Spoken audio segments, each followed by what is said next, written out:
በታሪኩ መጀመሪያ ላይ ሁልጊዜ ፊቱን መደበቅ ያለበት ኩሊን የተባለ ቆንጆ ልጅ እናገኛለን። አንዲት ሴት ካየችው በእብደት በፍቅር ትወድቃለች። ኩሊን ይህንን አይወድም። እሱ አብዛኛውን ጊዜውን ቤት ውስጥ ያሳልፋል። እሱ በመልከ ቀናነታቸው የተባረኩት የሞስ ቤተሰብ ታናሽ ልጅ ነው። ኩሊን እንደሚያስረዳው ታላቅ ወንድሙ ኦከስ እንዲሁ በጣም ቆንጆና በማህበራዊ ሚዲያ በጣም ዝነኛ ነው።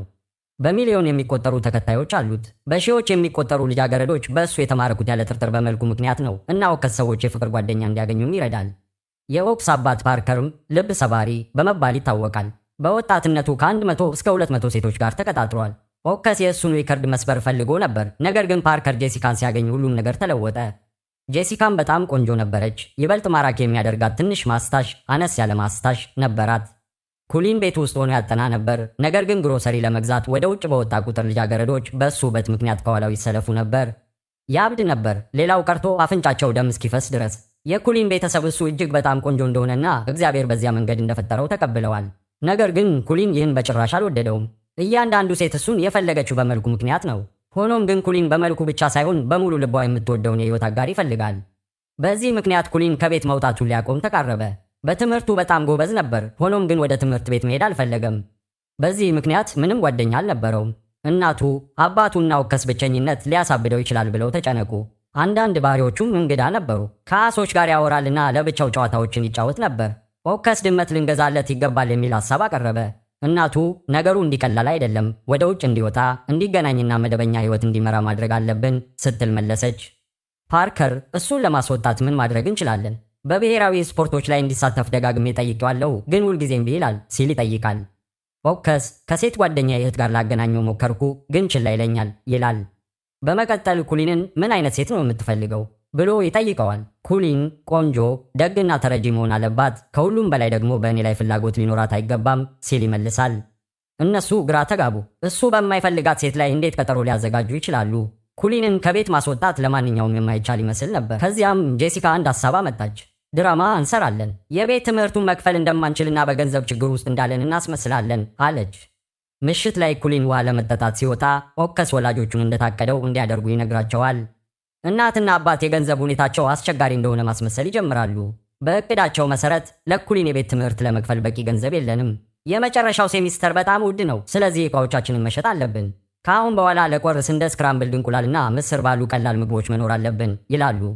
ኩሊን ይህንን ሰምቶ ማልቀስ ይጀምራል። ኦከስ እቅዳቸው በመሳካቱ እፎይታ ተሰማው።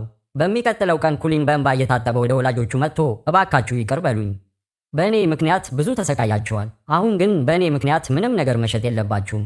ለመጨረሻው ሴሚስተር ወደ ትምህርት ቤት ሄዳለሁ ይላል። ኦከስ ይህንን በመስማቱ እጅግ ተደሰተ። ሆኖም ኩሊን ሴቶች በሌሉበት ወንድ ብቻ ወደሚማርበት ትምህርት ቤት እንደሚሄድ ያስረዳል። ስለዚህ ምንም አይነት ችግር አይገጥመውም። ጄሲካ እና መላው ቤተሰብ በዚህ ሁኔታ ተስማሙ፣ ምክንያቱም ቢያንስ አሁን ኩሊን ወደ ውጭ ወጥቶ ጓደኞችን ያፈራል። ኩሊን ወደ ትምህርት ቤት የሚሄድበት ቀን ደረሰ። ኦከስ በሞተር ሳይክል ወደ ትምህርት ቤት ወሰደው። ኦከስ የራስ ቁሩን ሄልመት እንዲያወልቅ አጥብቆ ጠየቀ። ኩሊን ግን ቀኑን ሙሉ ለማድረግ ስላቀደ እምቢ አለ፣ ማንም ፊቱን እንዳይና በውበቱ እንዳይማረክ።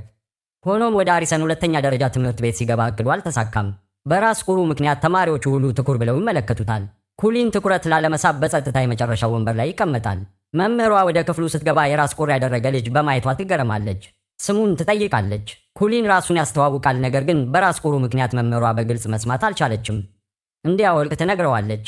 ኩሊን እምቢ ይላል። መምህሯ በቁጣ ይህ የውድድር ቦታ አይደለም፣ ይህ ትምህርት ቤት ነው፣ እዚህ የራስ ቁር ማድረግ አትችልም ትላለች። ኩሊን ቀስ ብሎ የራስ ቁሩን ሲያወልቅ አጭር የአምቡላንስ ትዕይንት ይታያል። መምህሯ በፊቱ ደንግጣ ያለ ቁጥጥር መሳቅ ትጀምራለች። ብዙም ሳይቆይ ወደ ሆስፒታል ትወሰዳለች።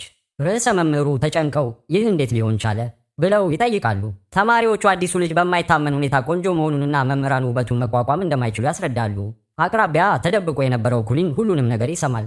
ለማምለጥ ይሞክራል፣ ነገር ግን አንድ ልጅ በድንገት ይመታዋል። ስሙ ሲዲ ይባላል፣ የትምህርት ቤቱ የጉልበተኞች ቡድን መሪ። እሱ ብዙ ጊዜ አዲስ ተማሪዎችን ያንገላታል። ሲዲ ከሁለቱ ጓደኞቹ ጋር ኩሊንን ወደ ትምህርት ቤቱ ዕቃ ቤት ይወስዱታል። ኩሊን ራሱን ሲያውቅ እነሱን በማየቱ ይደነግጣል። በጉልበተኛ ቡድን ውስጥ 3 አባላት አሉ። ራሳቸውን እንደ ሌላ ኃያል ቡድን ይገልጻሉ። የቡድናቸው ስም ትሪቶርክስ ነው። ሲዲ መሪ ሲሆን የተቀሩት አባላት ኤርኖ እና ሊኪ ናቸው። ሲዲ ለምን እዚህ እንዳመጣን ታውቃለህ ሲል ይጠይቃል። ኩሊን አላውቅም ሲል ይመልሳል። ሲዲ አማንዳ ለተባለች ልጃገረድ መልእክት መላክ አለብን ሲል ያስረዳል። እሷ በቢ ኤም ትምህርት ቤት በጣም ታዋቂዋ ልጅ ናት። በየዓመቱ የፕሮም ጭፈራ አለ። እኛም ግብዣ እንልካለን፣ ግን ለመሳተፍ በፍጹም አይፈቅዱልንም። ለ3 ዓመታት መመረቅ ያልቻልነው በዚህ ምክንያት ነው። ሲዲ በማንኛውም ዋጋ በፕሮም ላይ ለመሳተፍ ቆርጧል። አሁን ኩሊን የፍቅር ጥያቄያቸውን ለአማንዳ እንዲያደርስ ይፈልጋል። ምክንያቱም እሷ የፍቅር ጥያቄ የምትቀበለው ከቆንጆ ወንዶች ብቻ እንደሆነ ያምናል። ኪቦ የተባለ ሌላ ልጅም እዚያ አለ። እሱ ደግና ጨዋ ነው፣ ነገር ግን ሲዲ እሱንም ይበድለዋል። ይህንን ተግባር ለመጨረስ ሲዲ ኪቦ ኩሊንን እንዲረዳው ያዝዛል። ይህንን ሥራ ካልጨረሳችሁ እንደዚህ የራስ ቁር አሰቃያችኋለሁ ብሎ ይስትባቸዋል። በዚያውም የኩሊንን የራስ ቁር ያበላሸዋል። ኩሊን ስለ ሲዲ ለርዕሰ መምህሩ ለማመልከት ይወስናል። ኪቦ ሊያስቆመው ይሞክራል፣ ነገር ግን ኩሊን አይሰማውም። ሁለቱ ወደ ርዕሰ መምህሩ ቢሮ ይሄዳሉ። ኩሊን ስለ ሲዲ ያሳውቃልና ሁሉንም ነገር ያስረዳል።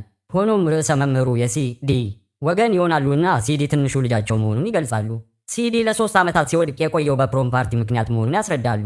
በመቀጠል ርዕሰ መምህሩ ኩሊንን ለልጄ ይህንን ተግባር መፈጸም አለብህ፣ ካልሆነ በዚህ ዓመት ትወድቃለህ ብለው ያስፈሩታል። ያንን ምሽት ኪቦና ኩሊን ከትምህርት ቤቱ ውጭ ተቀመጡ። ኪቦ ቀዝቃዛ መጠጥ አምጥቶ ማለፍ ከፈለግን የሲዲ ተግባር መፈጸም አለብን ይላል። ኩሊን ይስማማል። ኪቦ ደግ ሰው መሆኑን ይገነዘባል እና ለመጀመሪያ ጊዜ እውነተኛ ጓደኛ አገኘ። ይህ ግንዛቤ በደስታ ይሞላዋል። በሚቀጥለው ቀን ብሬን ቢዩቲ ማኖር ብሬን ቢዩቲ ማነር ወይም ቢኤም ትምህርት ቤት ደረሱ። ልጃገረዶቹ አንድ ወንድ ወደ ግቢው እንደገባ ተሰማቸው። እሱ የሴቶች ብቻ ትምህርት ቤት ነው። ብዙም ሳይቆይ ልጃገረዶቹ በሙሉ ወደ ውጭ ተሰበሰቡ። ኩሊን ከራስ ቁር ጀርባ የተደበቀ አስቀያሚ ልጅ እንደሆነ ገመቱ። ልጃገረዶቹ አስቀያሚ ወንዶች በትምህርት ቤታችን አይፈቀዱም በማለት የራስ ቁሩን እንዲያወልቅ ያስገድዱታል። ኩሊን ቀስ ብሎ የራስ ቁሩን ያወልቃል። ወዲያውኑ ትዕይንቱ በየቦታው ወደ ተፈጠረ ትርምስ ይቀየራል። ልጃገረዶቹ በእሱ ገጽታ ሙሉ በሙሉ ተሸነፉ። በሚቀጥለው ትዕይንት ላይ ለምላሻቸው ማሳያ የሚሆን ትልቅ ፍንዳታ ይታያል። ከዚያም ታሪኩ ወደ ቴሌቪዥን ዜና ዘገባ ይቀየራል። ዘጋቢው በኩሊን ውበት ምክንያት ልጃገረዶቹ ቁጥጥር እንደጠፋባቸው ያስረዳል። አፍንጫቸው መፍሰስ ጀመረ እና ማንም እንደዚህ ያለ ቆንጆ ሰው አይቶ አያውቅም። አንዳንዶቹም በውበቱ ተመስጠው ራሳቸውን ስተዋል። ከዚያ ቅጽበት ጀምሮ ኩሊን ቱ ሃንሶም ቱ ሃንደል ለመቋቋም የማይቻል ውበት ያለው ተብሎ ይታወቃል። አሁን አማንዳን እናያለን። እሷ በፊልም ቀረጻ ወቅት ቫን ውስጥ ተቀምጣ ይህንን ዜና እየተመለከተች ነው። አማንዳ በቢኤም ትምህርት ቤት በጣም ቆንጆ ተብላ የምትታወቀው ልጅ ናት። እሷ ሞዴልም ናት። ኩሊንን ስታይ ፈገግ ትላለች። በመጨረሻ ከውበቷ ጋር የሚመጣጠን ሰው እንዳገኘች ታምናለች። ምንም ይሁን ምን ኩሊንን አገኘዋለሁ ስትል ትወስናለች። ዜናው ሲሰራጭ ልጃገረዶች በሞስ ቤተሰብ ቤት ውጭ ይሰበሰባሉ። ሁሉም ኩሊንን ማየት ይፈልጋሉ። ትልቅ ስብስብ ከቤት ውጭ ይፈጠራል። ቤተሰቡ ሁኔታውን ለጥቅም ይውሉታል። ከቤቱ ውጭ የቲኬት መቁረጫ ያዘጋጃሉ እና ለኩሊን የልጅነት ትዝታዎችና ለቤት ጉብኝት ገንዘብ ማስከፈል ይጀምራሉ። ጄሲካም ጉብኝቱን መምራት ትጀምራለች። ይህም ለቤተሰቡ ከፍተኛ ትርፍ ያስገኛል። ይህ በእንዲህ እንዳለ ኩሊን ከሁሉም ለማምለጥ እየሞከረ ወደ ቤቱ ይሄዳል። በመንገድ ላይ ዜናውን ያይና ቤተሰቡ በእሱ ስም ገንዘብ እያገኙ መሆኑን ይገነዘባል። ኩሊን ልቡ ይሰበራል። ቤተሰቡ ለዚህ ዓላማ ብለው ሆን ብለው ወደ ትምህርት ቤት እንደላኩት ማመን ይጀምራል። በድንገት አንዳንድ ልጃገረዶች ይለዩታል። ኩሊን ሮጦ ያመልጣልና የአንድ ሕንፃ ጣሪያ ላይ ይወጣል። የተሰበረ የተገራና ሙሉ በሙሉ የጠፋ ሆኖ ይሰማዋል። ቀጥሎ ምን እንደሚያደርግ አያውቅም። በዚያ ቅጽበት ከወንድሙ ወከስ የቪዲዮ ጥሪ ይደርሰዋል። ነገር ግን የልጃገረዶቹ ስብስብ አሁንም ከቤቱ ውጭ መሆኑን ሲያይ ወንድሜ አታለልከኝ ብሎ ስልኩን ይዘጋዋል። ከዚያም ኩሊን ሕይወቱን ለማጥፋት ይወስናል። ወደ ጣሪያው ጫፍ ይሄዳልና ለመዝለል ይዘጋጃል። ልክ በዚያን ጊዜ ሬ የተባለች ልጃገረድ መታ ታቆመዋለች። መሞት ከፈለገ ሙት፣ ግን በእኔ ፊት አትሙት ትላለች። ኩሊን እሷን በማየቱ ይገረማል። ምክንያቱም የእሱ ውበት በሬ ላይ ምንም ተጽዕኖ አልነበረውም። እንደ ሌሎቹ ልጃገረዶች በእሱ አልተማረከችም። ኩሊን እኔም በማየትህ ብቻ ፍቅር አይሰማሽም ብሎ ይጠይቃል። ሬ እብድ እንደሆነ አሰበችና ትሄዳለች። የኩሊን ልብ ግን መምታት ይጀምራል። ለመጀመሪያ ጊዜ እውነተኛ ፍቅር አጋጠመው። ሆኖም ሬ ለእሱ ምንም ስሜት የላትም። በሚቀጥለው ቀን በአንድ ምግብ ቤት ውስጥ ይገናኛሉ። ኦከስ አይኑ በእንባ ተሞልቶ በደስታ ተዋጠ። ወንድሙን በፍቅር ጉዳዮች ላይ ለመምራት ሁልጊዜ ይፈልግ ነበር። የኩሊን ወላጆችም እዚያ ነበሩ። ኩሊን ይቅር ይላቸዋል፣ ምክንያቱም ወደ ትምህርት ቤት ባይልኩት ኖሮ ሬን መቼም አያገኛትም ነበር። በሚቀጥለው ቀን በአንድ የገበያ አዳራሽ ውስጥ ሲገበያዩ ኦከስ ለኩሊን ልጃገረዶችን እንዴት መማረክ እንደሚችል ምክሮችን መስጠት ይጀምራል። ኩሊን ኪቦን ከሬ መለየት ከቻለ ከእሷ ጋር እድል ሊኖረው እንደሚችል ማሰብ ይጀምራል። አንድ ቀን አማንዳ ወደ ትምህርት ቤታቸው ትመጣለች። ወንዶቹ ሁሉ ያብዱላታል። ኩሊንን ወደ ልደት ፓርቲዋ ትጋብዘዋለች። እንዲያውም አይፎን በስጦታ ትሰጠዋለች። ቆይተው ኪቦ ሬይና ኩሊን አንድ ክለብ ይሄዳሉ። ኩሊን ከሬ ጋር ለመገናኘት ይሞክራል። እሷ ግን ትኩረት አትሰጠውም። ይልቁንም ከኪቦ ጋር ጊዜ ታሳልፋለችና ከእሱ ጋር በመዝፈን ትደሰታለች። ይህ ኩሊንን ያስቀናዋል። ኪቦ አቅራቢያ በሌለበት ጊዜ ኩሊን ሬይን እሱን እንደምትወደው ይጠይቃታል። ሬይ ትክዳለች። ነገር ግን ኩሊን ኪቦ አማንዳን እንደሚወድ ሲነግራት የሬይ ፊት ይለወጣል። ለኪቦ ጥልቅ ስሜት እንዳላት ግልጽ ይሆናል። ኩሊን ልቡ ይሰበራል። ከዚያም አንድ እቅድ ያወጣል። ቤት ሄዶ አማንዳን ይደውልና እርዳታ ይጠይቃል። አማንዳ ለመርዳት ትስማማለች። በሚቀጥለው ቀን የአማንዳ ፓርቲ ይጀምራል። ብዙ እንግዶች ተገኝተዋል። ኩሊን ከኪቦ ጋር ይደርሳል። አማንዳ ሞቅ ያለ አቀባበል ታደርግላቸዋለች። በኩሊን እቅድ መሰረት አማንዳ በኪቦ ፍቅር እንደወደቀች ታስመስላለች። ለብቻቸው ይዛው ትሄዳለች። ሬይም ፓርቲው ላይ ትመጣለች። አማንዳና ኪቦ ሲሳሳሙ ታያለች። ልቧ ይደቅቃል። ትሮጣ ትወጣለች። ኩሊንም ይከተላታል። ሬይ ኪቦ የተለየ ይመስለኝ ነበር። ልጃገረዶችን በውበታቸው አይመዝንም ብዬ አስቤ ነበር፣ ግን ወንዶች ሁሉ አንድ ናቸው ትላለች። ኩሊን አጋጣሚውን ተጠቅሞ እኔ እንደዛ አይደለሁም ይላልና ፍቅሩን ይገልጽላታል።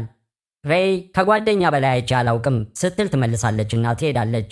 ኩሊን ልቡ ተሰበረ። ጓደኛውን ከዳ። ሆኖም ግን ፍቅርን አላገኘም። ይህ በእንዲህ እንዳለ ሲዲም ከጓደኞቹ ጋር ፓርቲው ላይ ነበር። አማንዳና ኪቦ ሲሳሳሙ ያይና ይቆጣል፣ ምክንያቱም እሱ ራሱ አማንዳን ይፈልጋታል። ኪቦን በመኪና ማቆሚያ ቦታ ይዘውና መምታት ይጀምራል። ኩሊን ሁሉንም ነገር ይመለከታል፣ ነገር ግን ለመግባት ድፍረቱ አልነበረውም። ቆይቶ ኩሊን ኪቦን ወደ ቤቱ ይወስደዋል። እዚያም አያቱ ጉዳቱን ያክሙለታል። ኪቦ ኩሊን ከልጅነቱ ጀምሮ ሲመኘው የነበረውን ካርድ ከስብስቡ ውስጥ ይሰጠዋል። በዚያ ቅጽበት ኩሊን ኪቦ በእውነት እንደ ምርጥ ጓደኛው እንደሚቆጥረው ይገነዘባል። ጥልቅ ጸጸት ይሰማዋልና እውነቱን ይነግረዋል። ኪቦ በጣም ተቆጥቶ ሬይን እንደምትወዳት ቀድመ ብትነግረኝ ኖሮ ወደ እሷ እንዳትቀርብ በጭራሽ አልከለክልህም ነበር፣ ግን አንተን እንደ ምርጥ ጓደኛ የመቁጠሬ የእኔ ስህተት ነበር። ዳግመኛ ፊትህን አታሳየኝ ይላል። ኩሊን ከቤት እንዲወጣ ይጠይቀዋል። ኩሊን አሁን ጓደኛውን አጥቷል። ከረጅም ጊዜ በኋላ ኩሊን ወደ ቤት ይመለሳል። ወንድሙ እናቱና አባቱ በማየታቸው ተደስተዋል። ሆኖም ኩሊን አያወራቸውምና በቀጥታ ወደ ክፍሉ ይሄዳል። ወደ ትምህርት ቤት መሄዱን ይቀጥላል። ነገር ግን ኪቦን ለመጋፈጥ ድፍረት አያገኝም። በመካከላቸው ርቀት ያድጋል። ብዙ ጊዜ ይተያያሉ፣ ግን በጭራሽ አያወሩም። ኪቦ አሁንም ተቆጥቷል። ኩሊን ዝምተኛና የተገለለ ይሆናል። ወላጆቹ በብቸኝነቱ ይጨነቃሉ። አንድ ቀን እናቱ ወደ ክፍሉ ገብታ አሳ አሁንም በሕይወት አለና እኛ በጭራሽ አልከሰርንም፣ እያስመሰልን ብቻ ነበር ትለዋለች። ኩሊን በድንጋጤ ለምን እንዲያደረጋችሁ ብሎ ይጠይቃል። እናቱ እያንዳንዱ ወላጅ ልጁ ደስተኛ እንዲሆንና ስሜቱን የሚያካፍላቸው ጥሩ ጓደኞች እንዲኖሩት እንደሚፈልግ ታስረዳለች። ኩሊን ከኪቦ ጋር ያሳለፋቸውን ጊዜያት ማስታወስ ይጀምራል። ኪቦ በደግም ሆነ በክፉ ጊዜ ሁልጊዜ ከጎኑ እንደነበረ ይገነዘባል። በጣም ስሜታዊ ይሆናል። እናቱ ቀድሞውንም ከቤተሰብ ጋር ደስተኛ ብትሆን ኖሮ ወደ ውጭ እንድትወጣ በፍጹም አናስገድድም ነበር ትላለች። ኩሊን ቤተሰቡን ያቅፋል። በሚቀጥለው ቀን ኩሊን ስህተቱን ለማስተካከል ወደ ሬይ ይሄዳል። ሬይ እና ኪቦ ከዚያ ቀን ጀምሮ ስላልተነጋገሩ እውነቱን ይነግራታል። ከዚያም ኩሊን ወደ ኪቦ ቤት ይሄዳል። ነገር ግን ኪቦ እሱን ለማነጋገር እምቢ ይላል። ኩሊን በእኔ ምክንያት ለምን ሬይን ትቀጣታለህ? ትወድሃለች ይላል። ኪቦ እኔም እወዳታለሁ፣ ግን በጣም ስለማልፈራ ልነግራት አልችልም ሲል ይመልሳል። ኩሊን ስለ እሷ ምን ይሰማሃል ብሎ ይጠይቃል። ኪቦ እሷ በዓለም ላይ ልዩዋ ልጅ ናት እና በጣም እወዳታለሁ፣ ፈገግታዋ ለየት ያለ ነው እያለ ሬይን መግለጽ ይጀምራል። ኩሊን ከዚያ ስልኩን ያሳየዋል። ሬይ በቪዲዮ ጥሪ ሁሉንም ነገር እየሰማች ነበር። በዚህ ምክንያት ኪቦና ሬይ ስሜታቸውን ይገልጻሉና ይመለሳሉ። ኩሊንና ኪቦም እንደገና ጓደኛሞች ይሆናሉ። ከጥቂት ቀናት በኋላ የትምህርት ቤቱ ፕሮም ጭፈራ ይካሄዳል። ኩሊን ከኪቦ ጋር ይሳተፋል። ኪቦ ከሬይ ጋር ይሄዳል እና አብረው በደስታ እየጨፈሩ የጆሮ ማዳመጫ ይጋራሉ። ኩሊን ከአማንዳ ጋር ይሄዳል። በውበታቸው ምክንያት የፕሮም ንጉሥና ንግሥት ተብለው ዘውድ ይጫናሉ። ሆኖም የኩሊን ልብ አሁንም የሬይ ነው እና እሷን እያየ ፈገግ ይላል።